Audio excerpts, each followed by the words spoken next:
Disiarkan langsung dari Dinas Kesehatan PP dan KP Kota Madiun. Assalamualaikum warahmatullahi wabarakatuh. Halo, selamat pagi kawan Diska. Berjumpa kembali dalam program Info Sehat, informasi seputar kesehatan. Tentunya bersama Ilmilia di sini yang akan menemani pagi menjelang siang hari kawan Diska semuanya. Untuk itu, tetap stay tune di IG Live kami di @promkes Kota Madiun. Dan jangan lupa untuk mampir di channel YouTube kami di kawan Diska 5145. Oke kawan, hari ini kita telah kedatangan narasumber.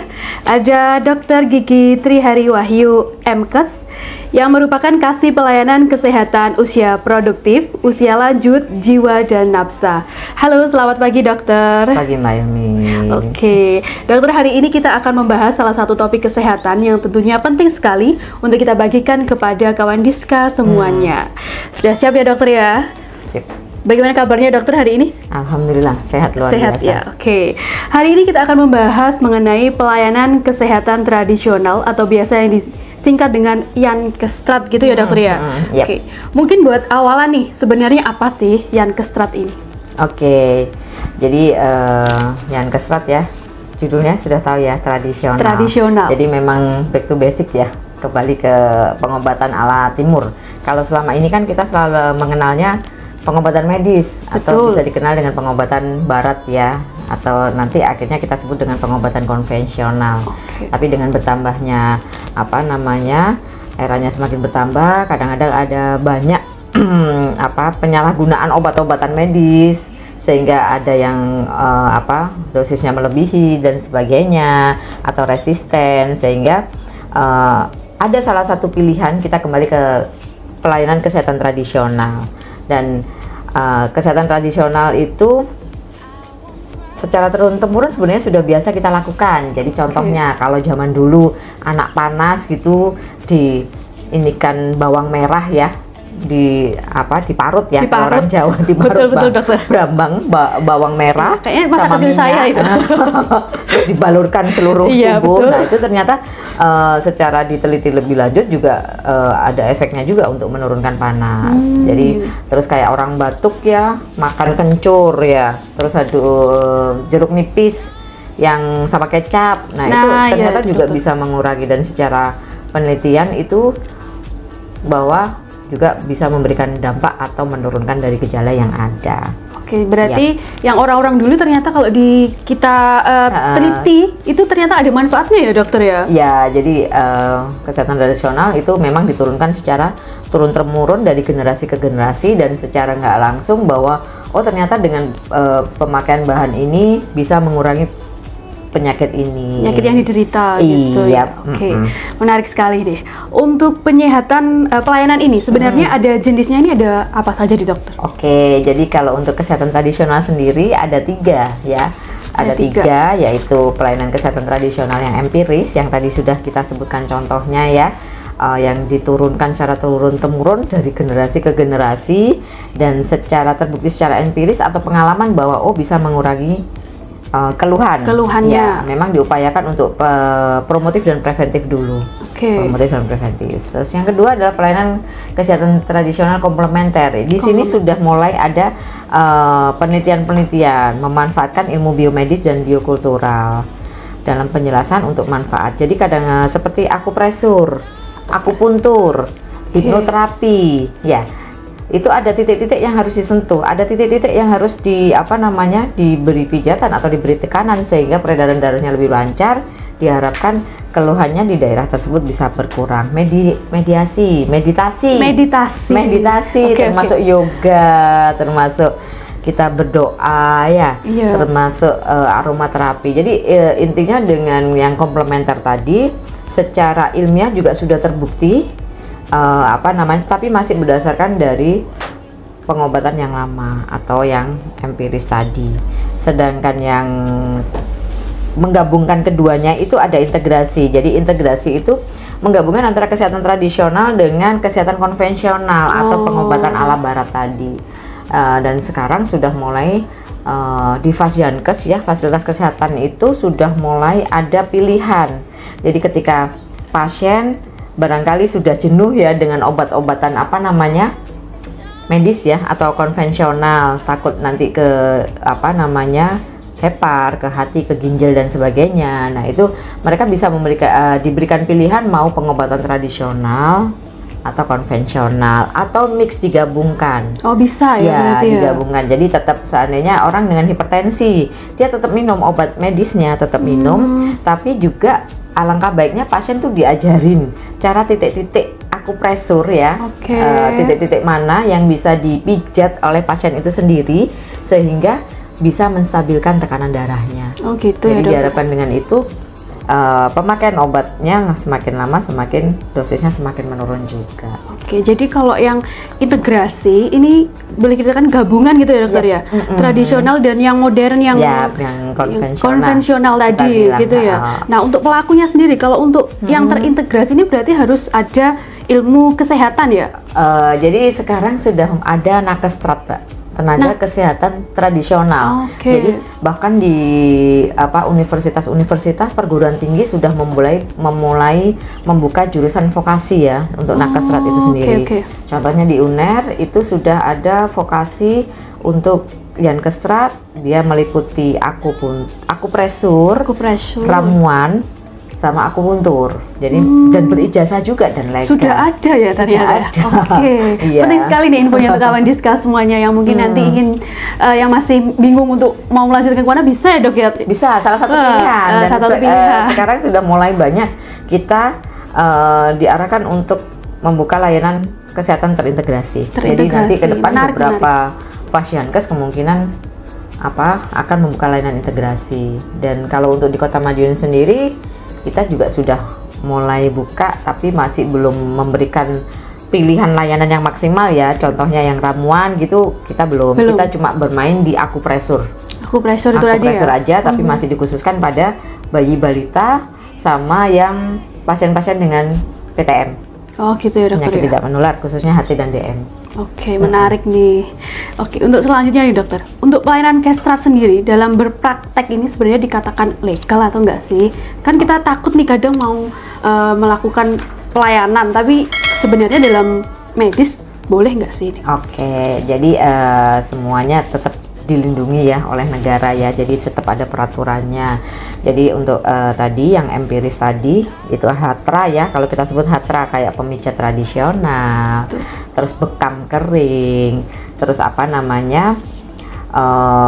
yang pijet-pijet itu spa dan sebagainya, itu mereka harus mempunyai STPT, surat terdaftar penyehat tradisional. Nah, sedangkan untuk nakesstrat sendiri yang tadi saya bilang yang mereka jelas mempunyai ijazah ya, apalagi sudah mulai banyak juga yang sekolah-sekolah medis di luar negeri, contohnya di Cina. Memang mereka ngambil pelayanan kesehatan tradisional ya seperti akupuntur dan sebagainya, itu mereka tergabung di dalam tenaga kesehatan interkontinental dan itu juga mereka harus mempunyai izin juga. Izin praktek tadi ya? Izin praktek. Ketika mereka sama dengan kalau dokter ada SIP ya, dokter gigi ada SIP. Mereka kalau untuk hatranya itu disebut STPT. Yang pemijat tadi ya, pemijat, spa dan sebagainya, termasuk pijat bayi dan baduta itu juga harus punya STPT harusnya. Terus yang nakesstrat, yang berijazah tadi, yang tadi saya bilang vokasi dan ini, mereka namanya SIP PKT. Surat izin praktek tenaga kesehatan tradisional. Iya. Oke, tadi disebutkan kalau misalkan dukun bayi itu kalau pijat itu berarti harus punya STPT kah? Harusnya. Soalnya dari dengan mereka kasarnya dari legalitas dapat ya, Terus yang kedua, ketika mereka mempunyai STPT, mereka mempunyai hak untuk mendapatkan pembinaan dari puskesmas, dari dinas kesehatan, serta dari organisasi profesi. Mau nggak mau, dengan itu harapannya mereka mempunyai upgrade diri, upgrade ilmunya ya tetap di upgrade, atau barangkali ada daerah-daerah mana yang tidak boleh dipijat, terus kayak ada benjolan atau apa, itu kan memang tidak boleh dilakukan pemijatan. Jadi penting sekali nih untuk para ibu-ibu mungkin ya dokter ya, yang punya bayi dan balita, kalau misalkan anaknya rewel atau sakit jangan serta-merta dibawa ke dukun bayi gitu ya dokter ya. Jadi harus ada izinnya tadi, karena yang legal lah, yang legal betul-betul. Nah, untuk pengajuannya STPT itu apa saja sih dokter persyaratannya? Oke, jadi untuk STPT memang tidak semua pemijat ya, barangkali apa namanya, pemijat itu yang mobile, jadi muter gitu untuk cari pelanggan ya, itu kita tidak mewajibkan untuk ber-STPT. Terus bagi pemijat yang usia 60 tahun ke atas itu juga karena kemungkinan pelanggannya juga akan banyak ya, itu kita tidak mewajibkan. Tapi yang sampai buka plang, praktek di rumah dan apa, praktek bersama ya, kalau kita bilang kayak panti pijat, Gria Sehat, itu kan ada yang praktek bersama beberapa pemijat. Nah, itu harus punya STPT. Harus wajib hukumnya. Dan syaratnya sebenarnya gampang sih ya. Cukup biodata dari Hatra itu sendiri, fotokopi dari KTP, KTA, surat keterangan dari lurah setempat di mana dia praktek, rekomendasi dari organisasi profesi, fotokopi ijazah untuk penyair tradisional ya, barangkali dia punya habis kursus atau apa, itu bisa disertakan, surat pengantar dari puskesmas setempat, dan pas foto. Jadi ketika berkasnya sudah lengkap, cukup membawa ke puskesmas. Alurnya berarti ke puskesmas dulu gitu ya dokter? Ke puskesmas di sana ada PC yang keserat ya. Nanti dari situ sudah dicek sama teman-teman puskesmas, oh sudah lengkap, baru kontak kita. Kapan bisa dilakukan supervisi. Jadi sebelum STPT itu dikeluarkan, kita supervisi atau mendatangi, visitasi ke tempatnya. Iya, visitasi ke tempatnya, sama kita memberikan arahan. Oh, ini harusnya diberikan apa namanya, kayak tempat cuci tangan, kalau nggak ada ya minimal hand sanitizer. Terus ruang pemijatannya atau ruang untuk pelayanannya itu seperti apa, kita kasih masukan-masukan termasuk untuk kebersihannya, sehingga diharapkan pasien tetap sehat ketika. Oke, jadi tetap ada pembinaan dari Dinas Kesehatan dan puskesmas itu insya Allah rutin dilakukan. Untuk di Kota Madiun sendiri bagaimana dokter? Untuk yang sudah mempunyai izin mungkin? Jadi per Juni 2024 ini kita sudah terdaftar 171 Hatra. Jadi kita sudah kolek ya, teman-teman puskesmas sudah punya data Hatra yang ada di wilayahnya. Total sekota ada 171. Sedangkan yang mempunyai STPT itu masih 54. 54. Nah, ini kenapa nih dokter? Penyebabnya mungkin kenapa? Dari 171 ternyata baru 54 nih yang punya STPT. Iya, jadi gini, dalam salah satu syarat, dan ini ada di Permenkesnya ya, bahwa syarat pengurusan STPT itu adalah yang seperti kita sebutkan tadi. Itu ada salah satu yang kemungkinan bagi pemijat itu agak berat adalah rekomendasi dari asosiasi atau organisasi profesi. Ya, jadi kalau untuk Dinas Kesehatan sendiri atau pemerintah daerah itu memang free tidak berbayar ketika pengurusan STPT. Termasuk kami visitasi itu kami juga tidak menarik biaya ya. Tapi kemungkinan dari untuk mendapatkan rekom dari organisasi profesi itu yang kemungkinan berbiaya, dan kami sudah memang bekerja sama. Kadang-kadang kita juga mengajak Hatra barangkali keberatan untuk ini ya, syaratnya iurannya di organisasi profesi itu, bahkan ada beberapa teman puskesmas yang mengusulkan untuk arisan yang dapat nanti untuk pengurusan rekom tadi. Tapi ini berlakunya bagi Hatra yang baru atau yang baru ngurus STPT atau yang STPT-nya sudah mati. Makanya kami dari sini ada jalan masian ya. Jadi keharapan kami jangan sampai STPT-nya mati. Jadi kurang dikit, seandainya kurang 3 bulan itu sudah mulai ngurus lagi di lewat puskesmas sama nanti ke kami. Jadi ketika STPT itu belum mati, sudah mau expired itu ya, udah mau selesai, itu segera ngurus sehingga nanti tidak perlu pakai rekom dari organisasi profesi. Jadi perlu dicatat ya, mungkin kapan expirednya. Itu setiap berapa tahun sekali ya dokter untuk pembaharuannya itu? 2 tahun sekali. Berapa? 2 tahun 2 tahun sekali. Pendek sekali Oke, makanya. oke, Kemungkinan pendek agak sekali. beratnya di situ. Oke, jadi perlu dicatat nih benar-benar karena ini kan untuk kedepannya ya dokter, agar tidak ribet melalui organisasi untuk apa gitu. Jadi ribet-ribet Biar nggak dari- ribet, sebelum mati segera diurus kembali. Sama kayak kita kan, yang medis kan juga gitu. Iya. Kalau sampai STR mati atau Mungkin SIP sama kayak mati, SIM itu ya.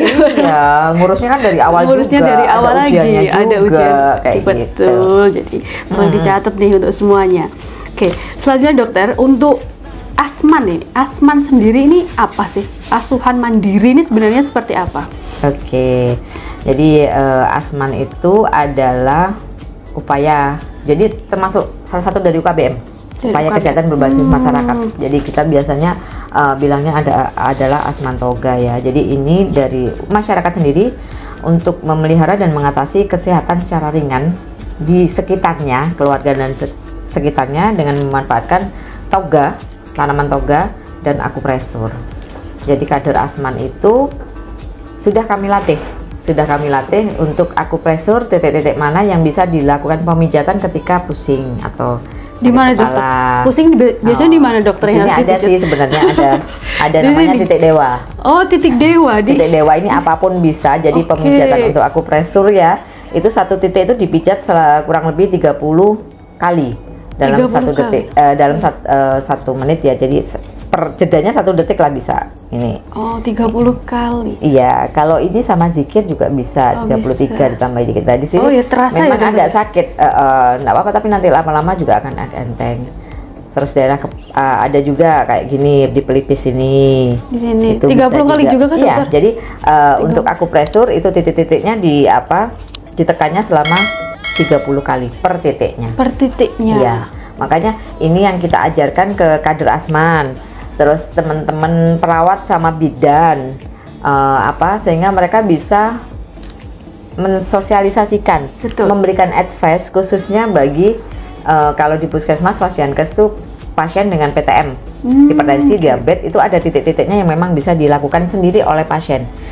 Jadi nakes pertama kunjungan, ketahuan HT, terus advice ya selain gizi dan sebagainya, kita masukkan juga advice dari kader, dari pengelola PJ yang keserat tadi untuk melakukan titik-titik pemijatan pada daerah tertentu sehingga tensinya bisa terkontrol. Sedangkan kader Asman itu juga sudah mulai kita masukkan ke posyandu balita, ke posbindu, sama ke posyandu lansia.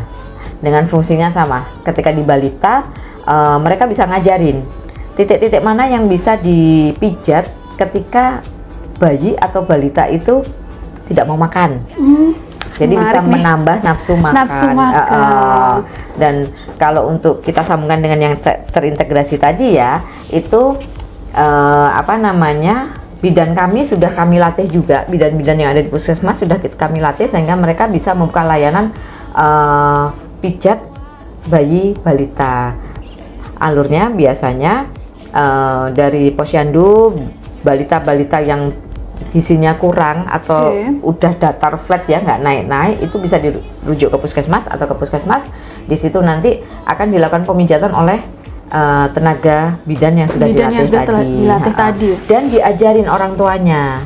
Jadi ini yang harus dipijat setiap harinya supaya anak mau makan. Titik-titiknya tadi ya dokter ya? Ya, supaya anak barangkali ngompolan jadi berkurang. Oke. Kalau nangisan tuh ada nggak dokter ya? Nangisan belum ketemu Mbak. Oh, belum ketemu. Anak-anak yang tantrum ya. Oke, jadi rata-rata itu setiap bukanya setiap Jumat kalau di setiap Jumat. Semua puskesmas sudah membuka layanan kecuali Puskesmas Sukosari. Oke, berarti 5 puskesmas sudah membuka layanan. Sudah membuka. Semoga di tahun ini sudah bisa melengkapi 6 puskesmas yang membuka layanan pijat bagi bayi dan balita tadi. Erat kaitannya dengan gizi tadi ya dokter ya. Harapannya nggak mau makan bisa untuk walaupun agak jauh ya, tapi bisa untuk pencegahan stunting juga. Pencegahan iya, arahnya ke sana. Memang kita sebagai supported dari program-program yang ngetren ya. Kayak HT, hipertensi, diabetes. Jadi ya tadi kalau Pasienkes kita. Terus kalau untuk rumah sakit kita sudah ada insya Allah di Rumah Sakit Santa Clara. Itu sudah membuka layanan yang keserat. Di Kota Madiun sendiri, di, di rumah sakit? Di Rumah Sakit Santa Clara insya Allah sudah buka. Monggo bagi kawan Diska yang barangkali pengen coba layanan Yankestrat, bisa yang langsung punya PTM itu bisa ke puskesmas atau ke Santa Clara. Oke.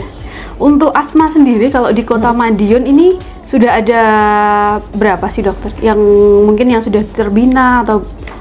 Oke, iya. Jadi untuk asman itu biasanya kita ambil satu dasawisma ya. Kader asman 5-10 itu mereka harus bisa memberikan pelayanan kesehatan berupa akupresur titik-titik tadi sama tanaman toga bagi keluarga dan lingkungannya. Oke. Nah, di situ dan alhamdulillah sudah ada 8 kelompok asman. 8 kelompok. 8 kelompok asman yang ada di Kota Madiun, dan kita sudah mulai menyebarkan mereka juga untuk ke posyandu tadi, dan mereka dapat reward atau upah kader juga. Oke. Untuk selanjutnya nih dokter, pembinaan dan pengawasan pelayanan kesehatan tradisional sendiri ini kalau di Kota Madiun seperti apa? Oke, jadi selain kita tadi pengurusan untuk STPT ya, kita ada visitasi juga sebelum dikeluarkannya STPT tadi. Kita menyusun petunjuk pelaksanaan dan petunjuk teknis pembinaan. Jadi mulai bertingkat dari puskesmas, dinas, itu kita sama-sama turun ke Hatra untuk melakukan pembinaan dan visitasi. Terus kita juga ada di puskesmas sudah ada pertemuan bagi Hatra itu sendiri untuk sharing, untuk sedikit memberikan ilmu juga untuk upgrade diri mereka dari para Hatra, sehingga diharapkan keterampilan mereka bisa bertambah. Terus petunjuk teknis dan pelaksanaan pemberian izin yang tadi sudah kita sebutkan visitasinya tadi. Oke, jadi pembinaannya seperti itu dan pengawasannya kita tetap dari pengawasan dari dinas sendiri. Itu tadi ya dokter ya? Ya, supervisi ya, supervisi ke Hatra. Nanti kita lihat fasilitasnya gimana, pelayanannya gimana. Jadi diharapkan dengan itu mereka benar-benar yang ber-STPT khususnya memang sudah layak. Sudah layak, dan diharapkan ada perlindungan konsumen juga di situ. Untuk selama ini dokter, mungkin kendala yang dihadapi oleh para pelaku nih untuk melaksanakan pelayanan ini tadi, selain dari organisasi atau profesi untuk memberikan rekom, ini ada lagi nggak sih dokter? Kemungkinan mereka ketidaktahuan mereka ketika mereka memberikan layanan, mereka harus berizin. Jadi sepertinya sosialisasinya belum maksimal juga sih.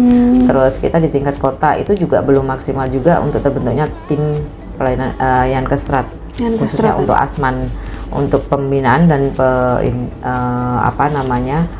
pengawasan dari asman tadi, kelompok asman sepertinya. Dan untuk upgrade, jadi kita memberikan pelatihan itu juga masih minimalis, jadi diharapkan semoga nanti ke depan kita bisa memfasilitasinya. Jadi untuk sosialisasinya mungkin ya kepada para pelaku ini nanti mungkin bisa digiatkan lagi dari kita sendiri juga kepada masyarakat. Harapannya juga dari kelurahan juga. Jadi dari kelurahan asman kan UKBM ya, jadi sinergisitasnya dengan berbasis masyarakatnya itu tadi. Untuk terakhir dokter, mungkin untuk pesan dan kesan yang ingin disampaikan nih kepada kawan Diska semuanya terkait Yankestrat ini bagaimana? Jadi untuk promotif dan preventif lebih baik kita menggunakan pelayanan kesehatan tradisional ya, mandiri dulu ya, tapi ketika 3 hari tidak sembuh juga memang harus ke pasienkes, itu yang pertama. Terus yang kedua, bagi yang mempunyai penyakit kronis, jangan pernah bosen ke medis ya, terapi konvensional. Kami dari Yankestrat hanya supported atau mendukung atau supaya